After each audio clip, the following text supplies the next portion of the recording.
Jedi business, go back to your drinks. Here we go. Welcome. All welcome. Young fans, old fans. Thanks for joining another episode of Jedi Business. Joining you once again, Darthzartan. How are you? Good, good. How are you?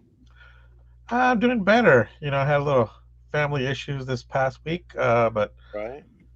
things go on. You know how it is. That's right. That's right. How about you? How was your week? I know you were doing some remodeling. Is that Yeah. still going on or finished up? Uh, I mean, staying busy with the holidays, of course, but as far as the remodel, actually, we just finished yesterday, so everything's finally wrapped up. There's just probably one or two trips to the dump, but I mean, as far as the work inside, hey, all done, and that feels good in time for Christmas. Good. All right. Well, we're here to talk about the latest episode of Skeleton Crew. The name of it was "Can't Say I Remember No At Addin," which is a phrase that SM33 keeps repeating, and I must say that I was a little, I kind of like figured that's what was going on, that he had been forced to not remember it because it just didn't make sense that a robot wouldn't remember where he was at, and Right. plus he kept repeating it, so it fit kind of good. What Before we get into the specifics, what do you think of this episode overall? And I think we're about halfway through. What do you think of the? And we'll go Yeah. over more at Yeah. the end, So, like overall. But what are you thinking so far? so with episode four, it officially puts us over the halfway mark. There's only two episodes left, and I thought it was a wasted opportunity. Not that it was a bad episode. I think they've all been good episodes, some better than others, and this was probably the weakest of the four we've seen. But I think, all in all, they probably could have done a little bit more to start answering some of those questions rather than bringing up more questions.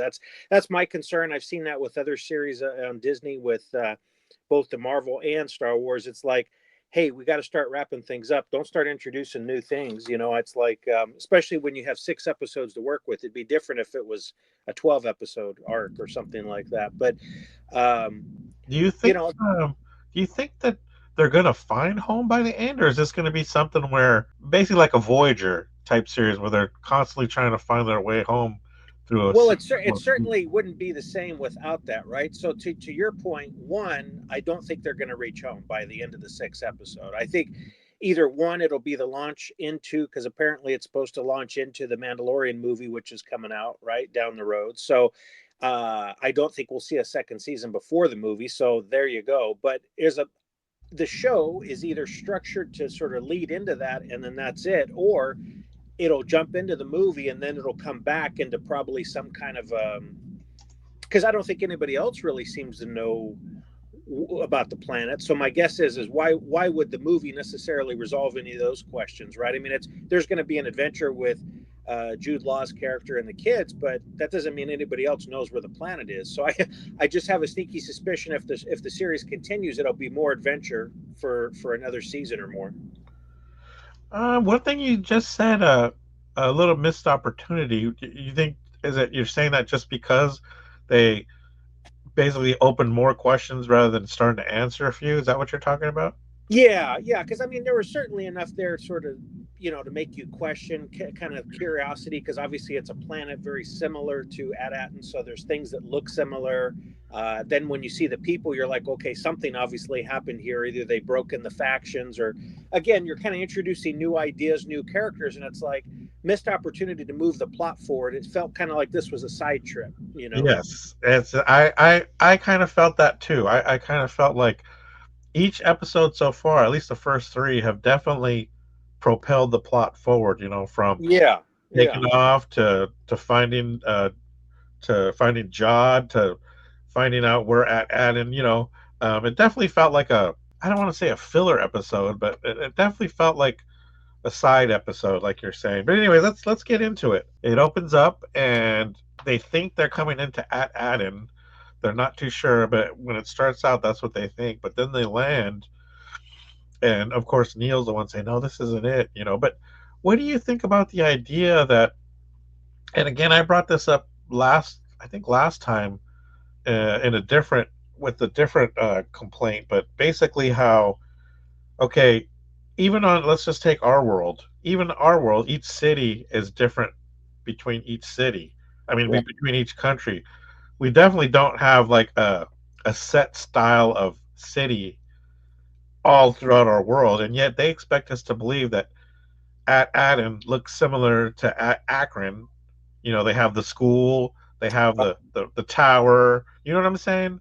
I, Well, I think this goes back to what we also talked about in the last episode about the great works, right? Which is this could have been a project started by some emperor, or I guess chancellor, probably at that time, over 100, 200 years ago, that probably involved the development and protection of these 8 planets or 9 planets.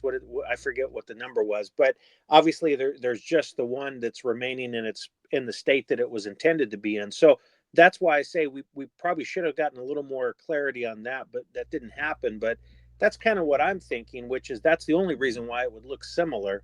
Obviously, we haven't seen that yet, where these characters look.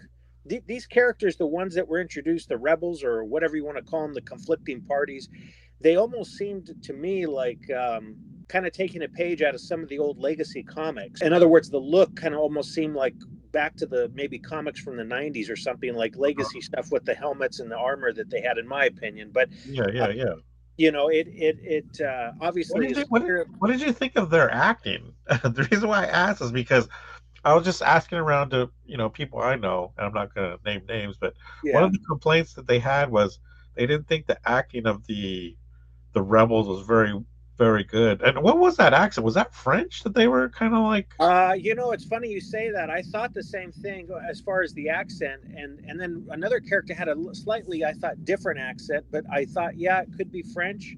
It could be, maybe another European language that's, maybe sounds similar if you're speaking it in English.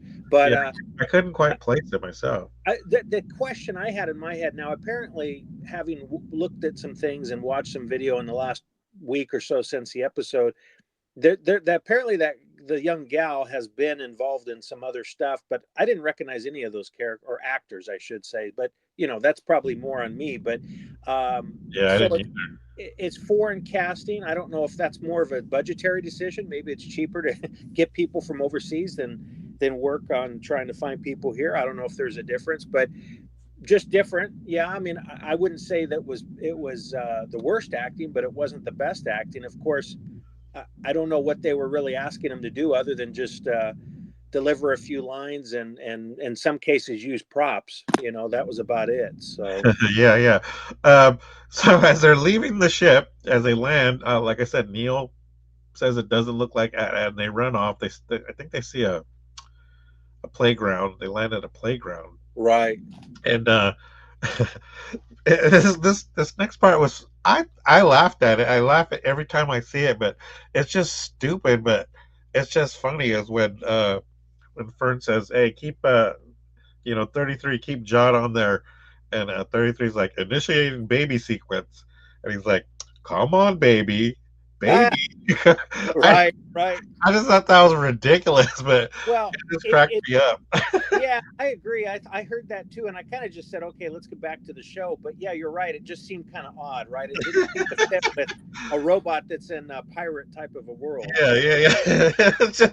It was just so dumb, but it just cracked me up because I don't know. Anyways, I just found that pretty funny. But so they go and again, they find a house very similar to the to their homes, which I like. Again, I have an issue with that. But you're right. Maybe it could have been a planned civilization. You yeah, know, the great works. Obviously, there's like you said, it asks more questions than it gives answers. And again with the tree's too big. Well, it's like, well, how would you know the tree?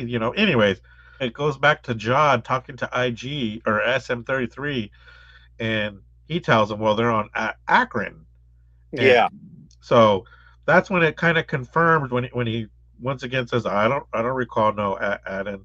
So that's when it kind of confirms, okay, well, obviously his memory was wiped by the previous captain. So there's right. there's more to the story as well. Where's the captain? Did they crash land on at Aden years ago? Okay, so from there it goes to these factions, and we start to meet the Troik.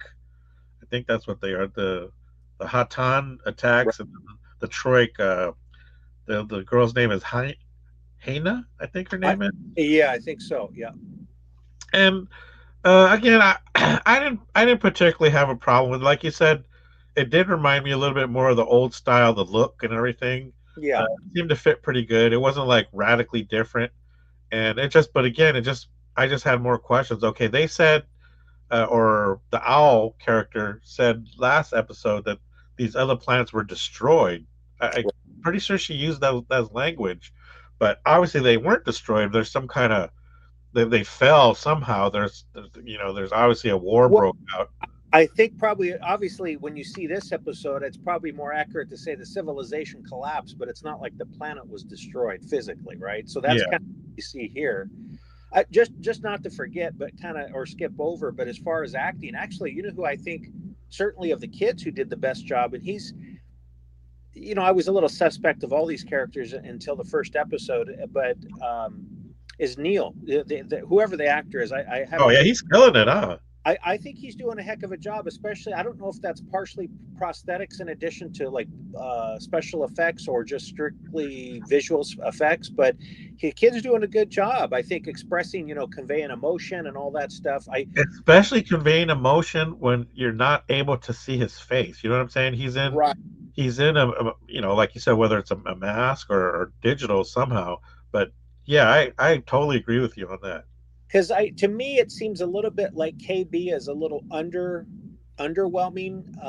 Wim is a little over the top, but funny, funny you say that because my dad was saying, yeah, that curly haired kid, he's annoying. He gets on my nerve. yeah, that's kind of maybe that's just because we're adults, looking at it from that perspective. I mean, I think I'd be curious. Have you talked to nieces or nephews as far as what they think of the show? Because to I me, haven't got a chance since that first one or the first two. I think as a kid I'd be loving this though. Especially that you see the other first introduction to the truck is that girl, right? So I mean, and she kind of is like a take charge, no nonsense kind of a kid, probably because she's grown up in this, but. She did a good job, but I just feel like overall the cast is holding in there. But I think Fern's pretty good too. not bad. Not bad. Later on when she's like struggling with, okay, what do I do? I just nearly got us killed. I think she's doing pretty good too. But I totally agree. Neil's definitely the standout. I think what I'm seeing here, and correct me if I'm wrong, but basically, if you try, because it's just like in the comics, right? In the comic world that we grew up with, there was a team. Let's say a team of four. You've got your brainiac, you've got your, or the smart one, you've got your strong man, you've got, all these sort of archetypes for characters. Well, it's pretty clear that Neil is sort of the heart and soul of the team, right? Yeah. And then KB's sort of your brainy kid, and then you've got Wim, who's really kind of the more energy of the team, kind of always upbeat and excited and stuff.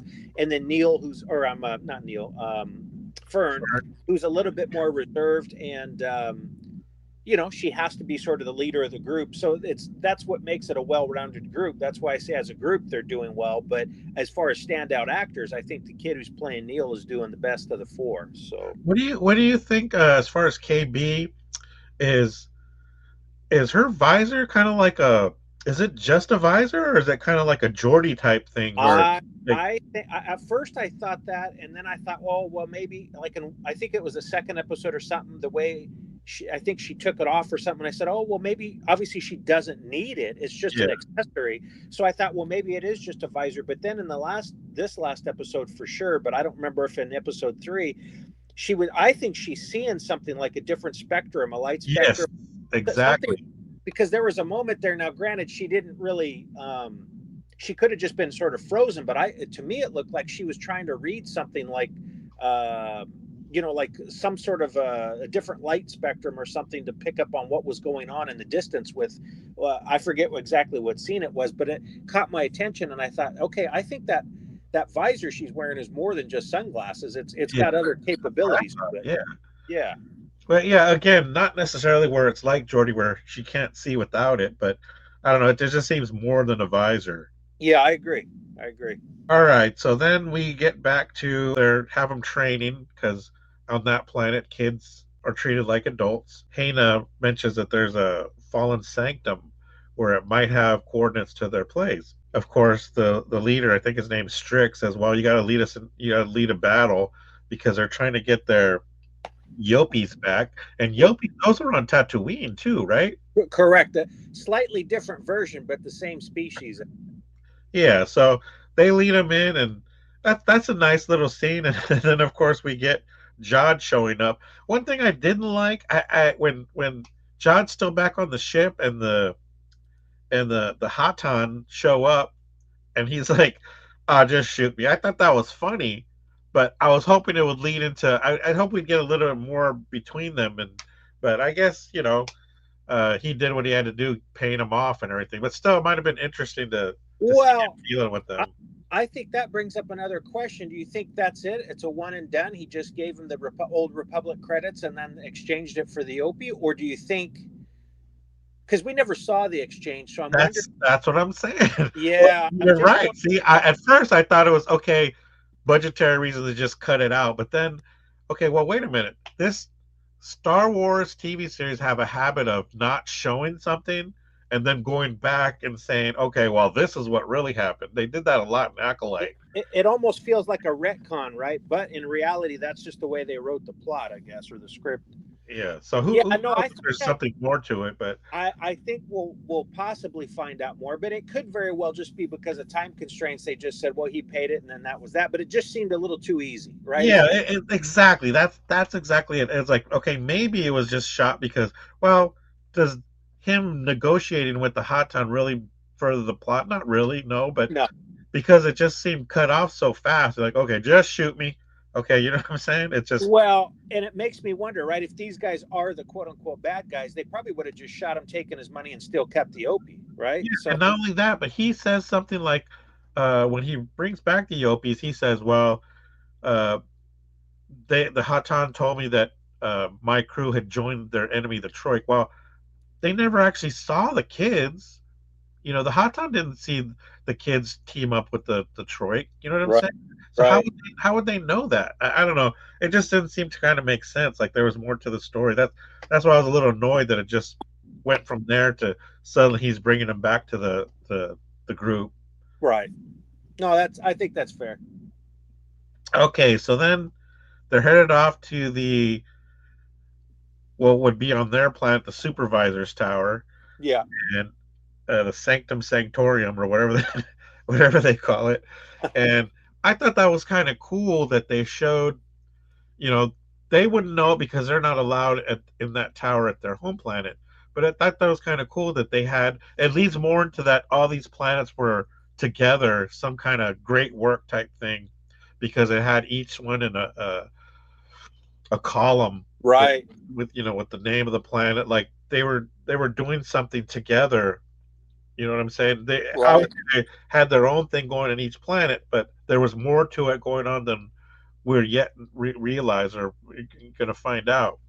right. And it's interesting, right? Because for us, it is an adventure to find out more about this. But I have a sneaky suspicion if the show would have been more geared to adults and we would have just been focusing on the adults that are on AT-AT, and we probably would have known by the end of episode 1 what the plan was, right? In other words, the kids don't know either because they haven't learned it yet or because they just weren't paying attention in school. But I think obviously if the adults were telling the story and it was a story. Curious as to what. Right. In other words, the mystery wouldn't be there if it was that kind of a show. But because Yeah, we're dealing with the kids, we're looking at it from their perspective, I think. that makes sense. That makes sense. So we get all these other planets at Arissa, at Abadar, at Akonda, and they come to the part where at Aden's coordinates are taken or destroyed. So obviously, Aden is known as. See, here's the thing. Okay, so okay, were all these planets together doing something? Were they all similar, or was Aden separated? Was it known as the treasure planet back then, Right. before the fall, or could they have all been known as treasure planets?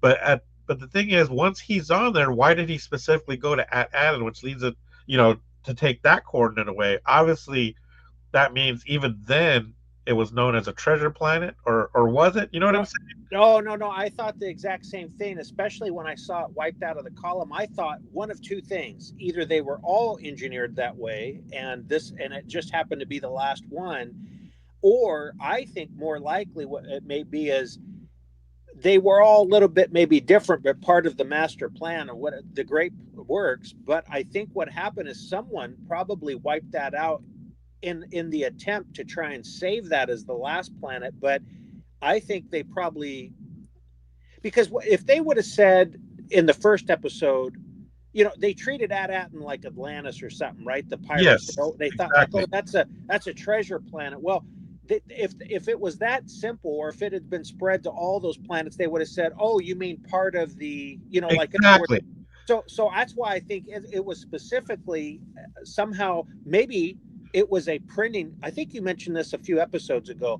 It's probably where they do all the Old Republic credits, which is why they're still dealing with them and why they still look new. I Yeah, think that. so there must be something more to it. Yeah, exactly. That maybe that was its specific job, is like a printing, the treasury or whatever. Yeah, yeah, Yeah, because that makes sense. But yeah, because it didn't make sense that, well, okay, well then shouldn't they all be treasure planets? But anyways, right. so it turns out that obviously, which we kind of suspected already, is that IG. I mean, I don't know why I keep calling him IG-88. SM-33's memory was wiped, and of course, he tries to kill him, gets shut off, and that's the end. It was kind of a short episode. It felt that way.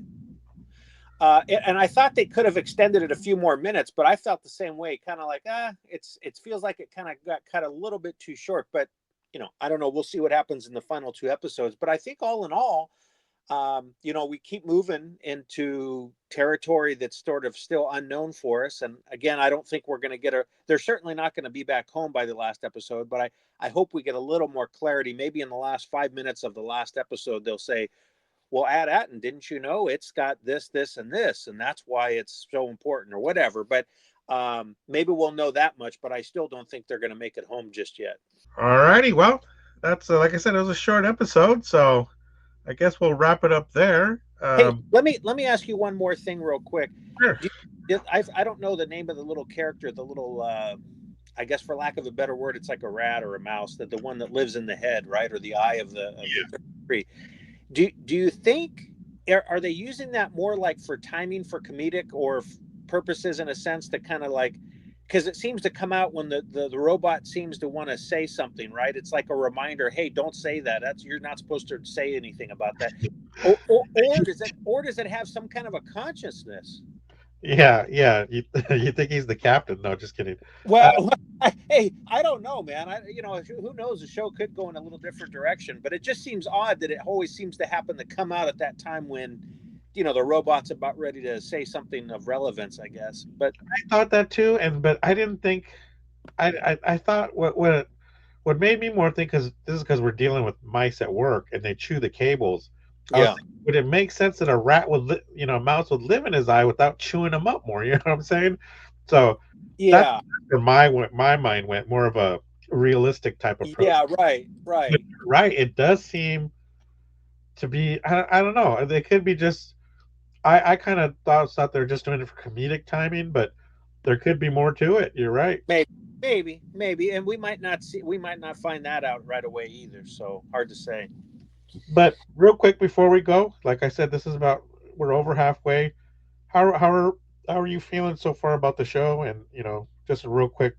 Like I said at the top, I think certainly we're moving in the right direction. I think I still certainly say, regardless of this being the weakest of the 4 episodes, it's all still a good series. I mean, it's still entertaining. I'm still finding that I'm interested in it. So and of course we talked about different performances by some of the actors, and as usual, the visual effects hold up, I think, in any of the Star Wars stuff that's come out through Disney. So, I mean, they're doing their part. We'll see how it shakes out in the end. But I think I certainly enjoy this. It's pretty clear than the last one, which was The Acolyte.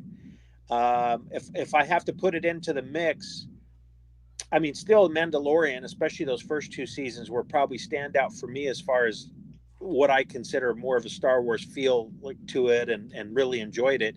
But I do enjoy this probably more than Book of Boba Fett, unfortunately. I say that only because I had hopes for Book of Boba Fett, but it didn't turn out, I think, as well as it could have.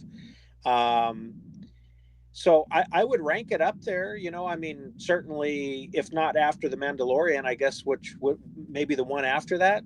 But again, I look at Andor too and really think that's the standout show of all of them. But then it's a different kind of a show, right? Like where you might have comedy, horror, mystery, drama. Well, that kind of had a whole different serious tone to it as opposed to Mandalorian, which had more of an action sort of vibe to it. So those to me are still the two standout shows of what they've put out on Disney Plus. But I'd say this one's right up there at 3 or 4. Yeah, yeah, definitely. I'm not ready to judge it only because I've been let down by the failure of Marvel shows. Yeah, I hear you. Marvel and DC was land the ending, but I'm liking it so far. After this episode, like I said, I agree with you. It was probably the weakest of the episode. It just felt like a side episode. Yeah. It realistically, the only thing that propelled the plot was the ending when they found out that Adam was there's all these other Adams or Right. we Right. already knew that though, and then I mean really nothing happened. Just found out that the main plot point was that SM-33 has the coordinates or possibly has the coordinates, but his mind was wiped. That was I mean realistically that was the main plot point of the whole show. Yeah. But And otherwise, I'm agreeing with you. I like the special effects. I think the costumes are good. yeah. The look is good. And again, as judging this as a kid series, and even through my own eyes, I'm enjoying it a lot. So I'm Yeah. looking forward to the next couple episodes. Oh, I hear you. I'm with you. I guess we can all sympathize with having been in that same position. You know, shows have kind of taken a dump at the very end, but I don't know. I think that the unfortunate thing is we will have to wait to get more information in another year and a half probably. So it may feel a little bit kind of like, hey, what about this or that? We're just not going to get all those answers until the movie, I think. Well, as you were talking, I googled up real quick when exactly the Mandalorian movie is. That's you're right. It's not till 26. We're not look over. I mean, we're basically a year and a half away from the Mandalorian movie. So we still got if it does lead into that, and then we still got to wait for possible what Ahsoka 2. You know, we got a long ways to go before we find out anything on this. Yeah, yeah. And when you think about it, I guess so. Andor's coming up next, right? As far as Star Wars projects. I believe so. Yeah. And then like you said, there may be a season 2 of Ahsoka or something, attached to that, and that's about all that's been confirmed, I think. Until the movie. Yeah, that's pretty much it. And then I So guess the Ray movie was pushed back. So I don't know. yeah, well, we'll see. We'll see. Hopefully this ends on a good note and at least sets us up for some interesting stuff in the movie, and then whatever they decide to do from there, that's probably 3 or more years away. So And then for next week's podcast, I'm going to try to get some more feedback from my nephews because see how yeah. they're seeing it from their perspective. Yeah, that's probably the best thing is to get a gauge from the younger audience, because I think this is really where the show is, of all the shows, this is the one that's geared to them the most. Yep. Alrighty, Darthzartan, thank you for another week. It was a short show, but it was basically a short episode, but That's a right. good episode. But again, side episode. I enjoyed the kids more, but it definitely was the weakest of the four so far. But I not weak where I'm not digging the series still. Yeah, sounds good. Well, all right, it's been a pleasure. We'll catch up with you soon. Yeah, and definitely, I'm sure I'll talk to you in a couple of days. Wish you Merry Christmas and all that. So we'll talk soon. Same to you. Take care. And for everybody else, just want to say thanks again for joining me. Me and Darthzartan, another episode of Jedi Business. We'll be back next week. Just want to say everyone that celebrates it, have a good Merry Christmas, and I'll see you soon.